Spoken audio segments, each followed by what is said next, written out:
Hello, my name is Junior Carty, and the first thing I want to mention right away before I say anything else is I've lost my plate at the front here, so I'm at a disadvantage. So I've got a wee handicap, but I'm going to carry on regardless. I have always believed that the definitive theory of everything exists. The theory of everything, when it is discovered, will represent the actual way that things are. There is, and there can only be one solution regarding the true nature of physical reality. This solution exists imperious of any subjective value judgments on the implications of the conclusions which may be inherent in the model. I have spent all my life searching for this truth, this alternative model of physical reality. I dismissed the possibility of the existence of a single omnipotent God deity as being the creator of the universe, and I did that from a very early age. That being decided, I set out to discover the specific mechanism which accounts for everything in the universe. I believe that I have discovered a model of the universe which encapsulates the theory of everything. And the only reason why I believe I have found it is because the applications of the mathematical equations which are inherent in this proposed model explains every physical phenomena in the universe.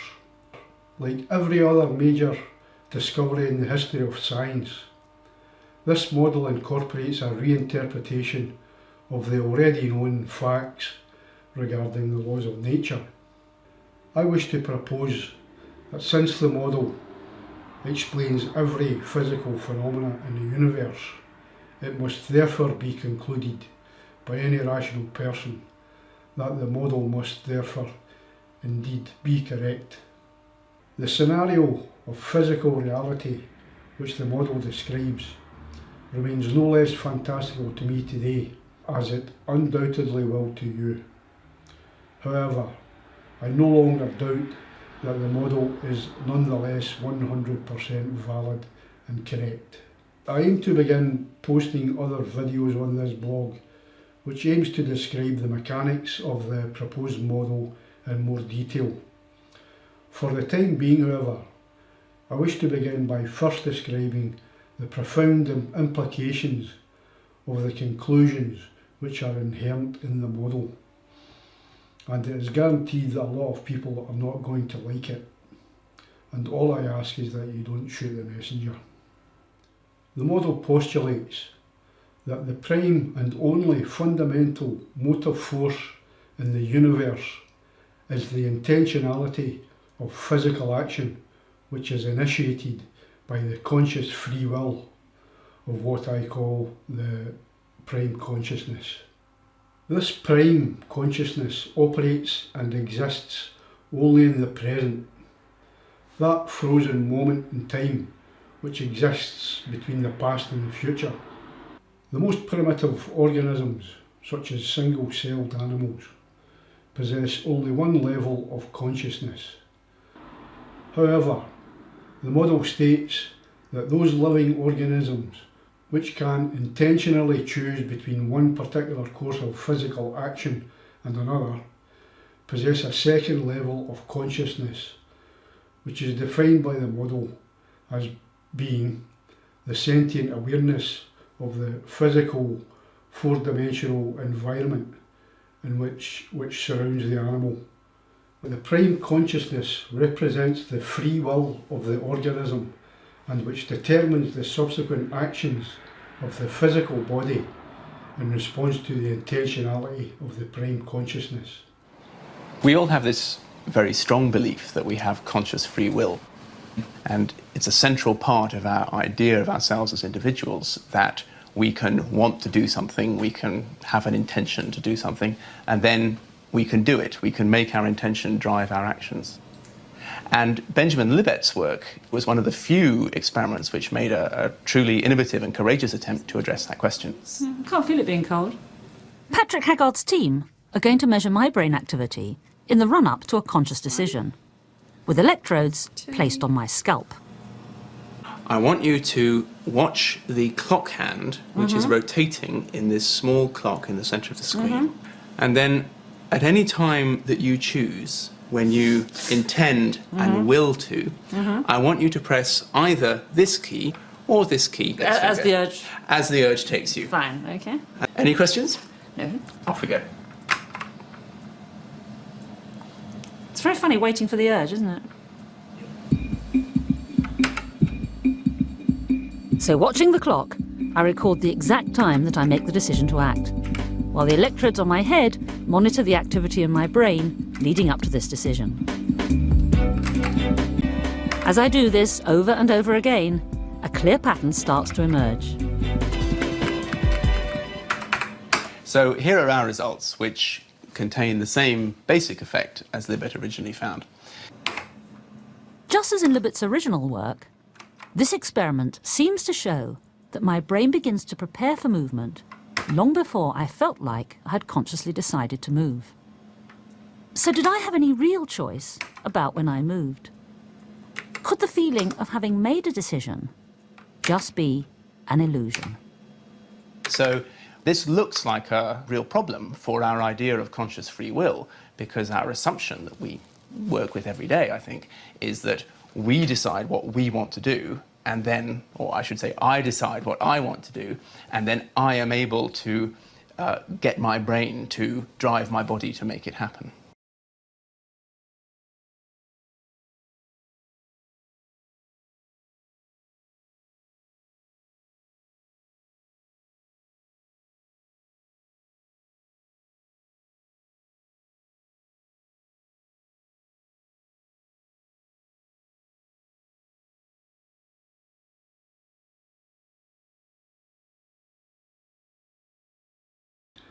The free will consciousness of any given human being represents the most accurate reflection of the kind of person they really are.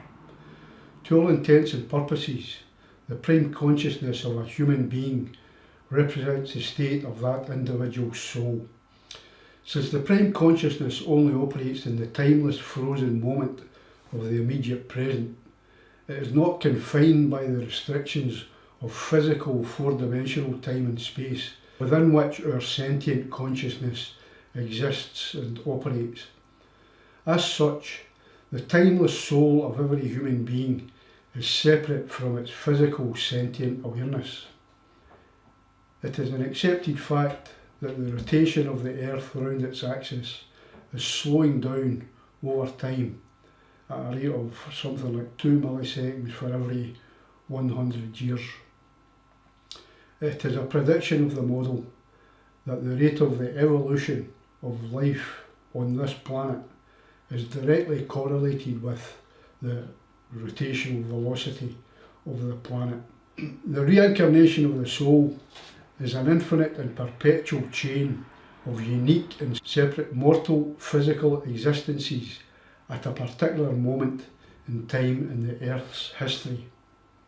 The model postulates that the rotational velocity of the surface of the Earth determines the moment in time in the planet's history, and therefore the society into which your soul will be reincarnated at that time.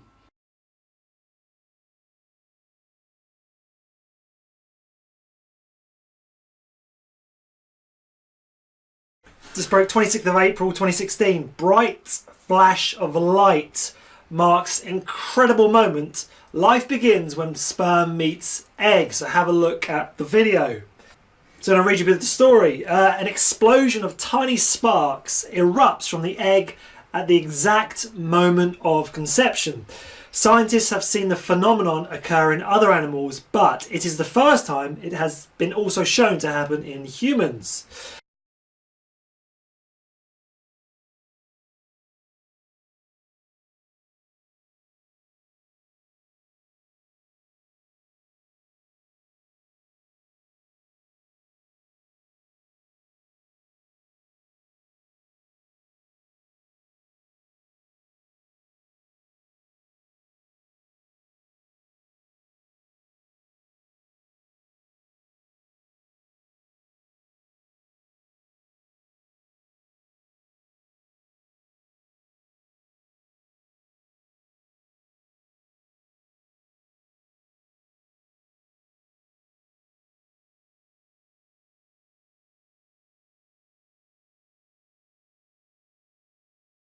At the moment of death of any human being, their soul is immediately reborn at a moment in time in the history of this planet, Earth, where the prevailing society of the time most accurately reflects and resonates with the state of their soul at the moment of their death in their previous existence and previous life. The next video I aim to release will explain the mechanism of the process which facilitates the phenomena of the infinite reincarnation of the prime consciousness, or in other words, the soul. The next video will also prove that there is no other way that physical four-dimensional reality can exist without the pre-existence of prime consciousness, and in particular free will. The prime consciousness exists and operates in a fifth dimension, where the concept of time and the separateness of past and future have no meaning. And until you see the next video, you're just going to have to take my word for it. Meantime, however, all I have to say is that the phenomenon of reincarnation is real nonetheless. What I have to say next, whether you like it or not, represents the truth, and if you don't like it, you're going to have to lump it. This is the way it is, this is the way it had always been, and this is the way it will always be. To continue, every human mood and emotion has a corresponding frequency which registers as a specific wavelength frequency of electrical messages in the neural pathways, or the neurological pathways in the brain. Negative thoughts and emotions tend to have a shorter brainwave pattern than positive thoughts and emotions, which have a slower, longer wavelength. No matter which emotion or inner thought you are, as an individual, you may be experiencing, it is betrayed by the electromagnetic frequency of the neurological electrical signals which are radiated by our bodies every time we move through physical space. The existence of the fifth dimension, which exists beyond the normal parameters of time and space, allows that any given individual prime consciousness or soul may be reborn in an infinite chain of separate physical existences on planets where the global society is one of worldwide peace and harmony. So although the number of habitable planets in the observable universe is finite, the number of separate physical existences which a soul can experience is not confined by the flow of time, nor the separation between the past and the future, and the laws of cause and effect. From the perspective of the prime consciousness, the universe is infinite. And in an infinite universe, the certainty that paradise planets exist in reality is therefore a mathematical certainty. It has to be assumed that any enlightened civilization which is capable of producing a period of global harmony and peace and the creation of a social paradise will have a global collective consciousness which equates with a predominance of gamma-type, longer wavelength brainwaves. If the frequency of your soul at the moment of your death is in resonant harmony with the collective consciousness of any of these paradise planets, your soul will instantly be reborn into that society. And during that existence in paradise, your physical existence will know nothing more than love, compassion, respect and tolerance from every aspect of that society. All negative emotions such as hate and intolerance will be absent from such societies. Chances are that if you exist in a paradise society, that when you die in that existence, the gamma wavelength frequency of your soul will again resonate in harmony with the collective consciousness of another alternative paradise planet. If you're reborn on a paradise planet, it represents the beginning of an infinite chain of individual, separate physical existences on separate paradise planets. To all intents and purposes, such a dimension represents the ultimate definition of existing in heaven. Conversely, although every soul is born pure and a blank canvas, chances are that if you are reborn onto a planet where the society is depraved or decrepit, and where you will be subjected to hate and evil during that existence, then at the moment of your death in that existence, there is a fair chance that you will again be reincarnated into another decrepit society. Similarly, such a situation represents the ultimate definition of existing in hell. It seems that we exist in a moment in time in the history of the planet where the ratio of good guys to bad guys on the planet is roughly distributed evenly, 50-50. We are subjected daily to even amounts of good and bad in both social media and in the people we meet every day. Every responsible individual person on this planet at this moment in time has a choice, whether at the moment of their death they either go to heaven or they do not. And knowing that heaven is an eternity of separate mortal existences in a paradise society, anything less than existing in the dimension of heaven is equivalent to existing in hell.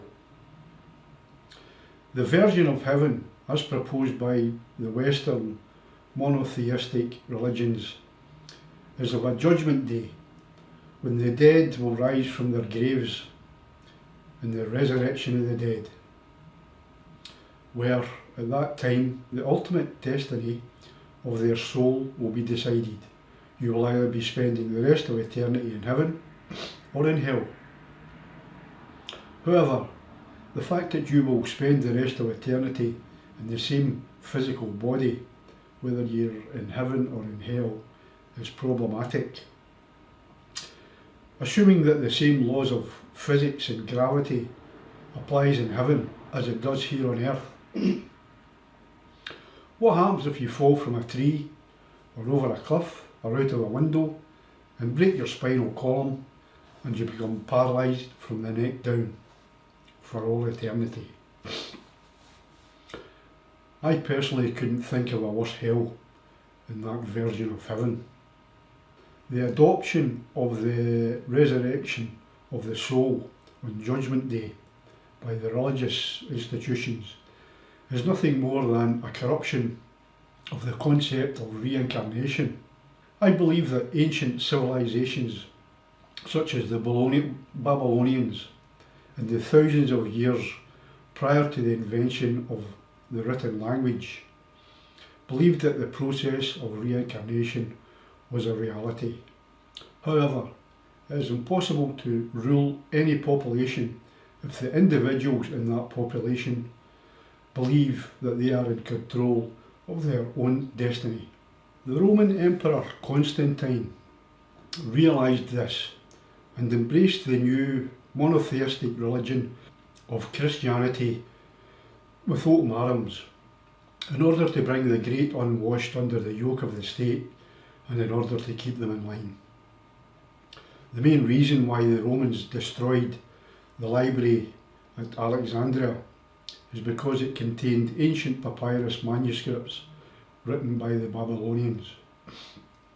It was feared by the Romans that these manuscripts would contain references to reincarnation and so were burned and destroyed. The fact of the matter is that this model represents the commencement of the true judgment day for all of humanity. Every person on this planet at this moment in time represents the present physical manifestation of their own personal, individual, eternal soul. You are the present custodian of that soul, and from this moment on, only you are in control of the eternal destiny of your own soul. Every moment of your life from this moment on represents your own personal and ongoing judgment day. In this respect, you represent your own God. The only way that a soul will be reincarnated onto a paradise planet, and as such enter heaven, is if the brain waves of the living individual are in resonant harmony with the collective consciousness of that planet. The golden rule by which an individual must live their life in order to ensure that their soul will go to heaven is simply to treat others as you would wish them to treat you. Those planets where paradise exists were not always like that. The global enlightenment of the civilization which exists on that planet would evolve slowly over time. However, the enlightenment of a species from the moment that they discover the theory of everything and the realization that the reincarnation of the soul and the existence of heaven is a reality becomes exponential.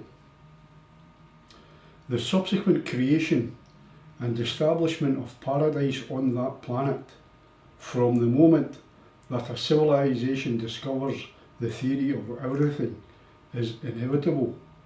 If every person on the planet today were to realise that only they can decide their own eternal fate, and that the chance to go to heaven was not only attainable but also achievable, and that all they have to do is simply abide by the golden rule and be one of the good guys, it would be the beginning of the establishment of an age of global harmony, cooperation and peace on this planet, and the first step in the creation of a paradise on earth. Every person possesses free will, and at any given moment in time, every person has the choice to do as they please. Every individual person should realise that only they can decide whether their own soul will enter heaven or not. Whether a person allows another person or organisation to influence their own thoughts and actions, such that what that person or organisation is asking you to do prejudices that person's chance of entering heaven, is up to them. This is tantamount to allowing the other person or institution to dictate whether you will go to heaven or not. Again, that is up to the individual person. They should know, however, that the intentionality of their actions is betrayed by the frequency wavelength of their brain waves. No person can camouflage their true thoughts, feelings and emotions by quoting mealy-mouth narrative from a fictional book. These are only words. The physical actions you perform are initiated by the intentionality of the free will of your prime consciousness. At any given moment, your physical actions mirrors the intentionality of your free will. They betray the state of your soul, and the state of your soul is registered and recorded in the electromagnetic radiation which you emit every time you make an intentional movement through space. Every individual person's version of what constitutes a paradise existence will of course differ from person to person. However, most people would agree that the current situation which presently exists on Earth, the present setup, is far from being able to be described as being an idyllic paradise. We presently exist in a society which comes somewhere in the middle between paradise and hell. The kind of person we were in our previous lives determined that we were reincarnated at this moment in time in the history of the earth. In order to be reincarnated into the society which presently exists, we must have been capable of acts of kindness and compassion in our previous physical existence, but also capable of not so kindly and sinful acts. This present physical life is just one in an infinity of separate lives which your soul will experience. The difference between this existence and the infinity of lives your soul has already experienced is that this is the first time that you are aware that reincarnation is a fact, and that you now have the opportunity to enter heaven. Perhaps you were told in a previous life that the reincarnation of the soul and that it is possible for your soul to enter heaven is a fact, but that you choose on that occasion not to believe it. You refused at that time to believe that your actions in this life entirely determines the circumstances of your life in your next existence, and you carried on doing sinful things. And if by chance that you discovered the secret of how your soul may enter heaven in any previous existence, it must have been the case that you chose not to believe it on that occasion, by mere virtue of the fact that your soul has been reborn here. If you had believed in the concept of reincarnation in heaven, your soul would be in heaven right now, and it would not be here. Perhaps our souls presently exist in purgatory. The situation for those souls which committed evil in any of their separate existences is that they probably have no hope of ever ascending to heaven.